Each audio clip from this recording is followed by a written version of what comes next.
Hello friends, welcome to TrendTechGuide. Today I will show you how to unsubscribe all unwanted emails on Gmail. So if you are new to our channel, don't forget to subscribe. So let's start.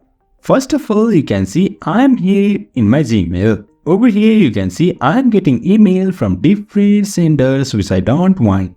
Now to unsubscribe them, first of all click on any emails from which you don't want any emails to receive. Now I'll go with this CapCut, and over here you can see this is the promotion sent by CapCut. Now to unsubscribe this, over here you can see beside this email address here is unsubscribe.